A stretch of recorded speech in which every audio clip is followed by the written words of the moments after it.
Il presidente Stefani fin dall'inizio del suo mandato ha detto che se c'erano buone proposte le avrebbe accolte, in questo caso una iniziativa per mettere assieme studenti ed anziani, condiviso anche dal presidente del gruppo dell'opposizione Manildo, quindi hanno firmato un emendamento assieme sulle buone iniziative e penso che con la collaborazione ci deve essere. Quell'emendamento a doppia firma Alberto Stefani Giovanni Manildo, ribattezzato prontamente Stefanildo, è la nuova parola, la più usata in questi giorni di approvazione della manovra di bilancio in Consiglio regionale e inizia forse a vivere al di là del caso specifico come simbolo di un possibile dialogo tra maggioranza e opposizione che vada oltre il muro contro muro delle precedenti legislature. Su alcuni temi strategici come la valorizzazione dei giovani, la riforma delle IPAB, la sanità territoriale, ritengo doveroso che ci sia una convergenza politica e su questi temi riusciamo a fare riforme strutturali.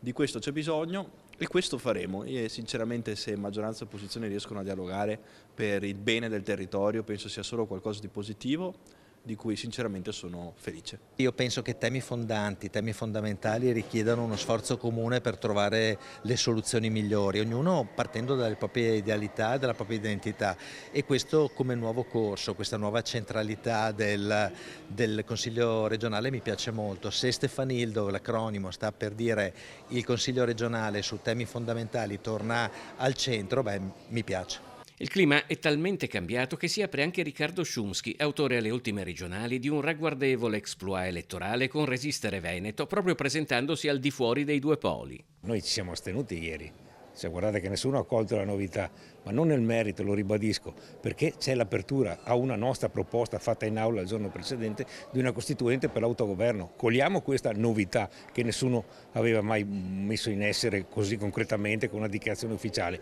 e Stefani l'ha raccolta. Io attendo altri sviluppi, ma su questo piano ci siamo. Poco distante incontriamo due consiglieri politicamente agli antipodi, Flavio Baldane del Movimento 5 Stelle, Stefano Valdegamberi, eletto in quota Lega e ora dato verso Futuro Nazionale di Roberto Vannacci. Credo che un'amministrazione seria, sia da parte dell'opposizione che della maggioranza, lavora per il bene del Veneto e cerca una condivisione degli obiettivi, quindi non c'è nessun imbarazzo. Era una bella proposta quella di Manildo. Sono proposte di buon senso, non vedo cosa ci sia. Difatti tante volte fare un'opposizione sulle barricate, sulle cose di buon senso, significa non fare il bene del Veneto. Abbiamo trovato un accordo fra virgolette fra maggioranza e opposizione, in questo momento non era possibile far molto di più nel bene dei cittadini, insomma ecco questo è stato l'obiettivo principale. Poi il vero bilancio, le vere discussioni, le risorse che servono, bisognerà ragionare su questo, sarà fatto da settembre-ottobre quando entreremo nel bilancio del 2027.